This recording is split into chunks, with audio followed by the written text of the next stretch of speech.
അണ്ണിക്കര Prabhan, NP Satheesh, കരിമ്പടന്ന Soora ഇവരൊക്കെയാണ് സുമേഷിനെ കൊന്നത്. ഒറ്റിയത് ഹരിചന്ദ്രൻ ലക്ഷ്മണനും. ഓരുടെ കൗത്ത് ഇരുമ്പും കല്ലൊന്നും അല്ല. സദാട്ടനൊരു വാക്ക് പറഞ്ഞാൽ മതി. ഞാൻ പറയൂല സുനോജെ, ഞാൻ പറയൂല. ഇനി എൻ്റെ മക്കള് നിങ്ങളിൽ ഒരുത്തനെ സുമേഷിൻ്റെ അവസ്ഥയിലേക്ക് കാണാൻ എനിക്ക് മനസ്സില്ലാത്തോണ്ടാ.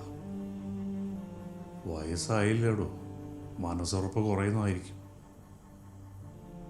ഇപ്പൊ തന്നെ നാഗേന്ദ്രനെയും സുമേഷിനെയും കൊലയ്ക്ക് കൊടുത്തത് ഞാനാന്ന് പറയുന്നവരുണ്ട്. അവര് പറഞ്ഞോട്ടെ. പക്ഷെ ഇക്കാര്യത്തില് ഞാനൊരു നിർദ്ദേശം വെക്കൂല.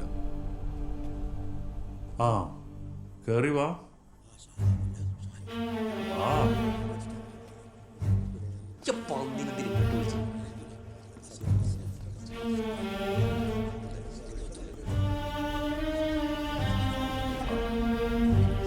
ഈ കസേരയിലേക്ക് ഇരിക്കും. ഇവിടെ ഇരുന്നിട്ട് നീ തന്നെ കാര്യങ്ങൾ തീരുമാനിക്കും.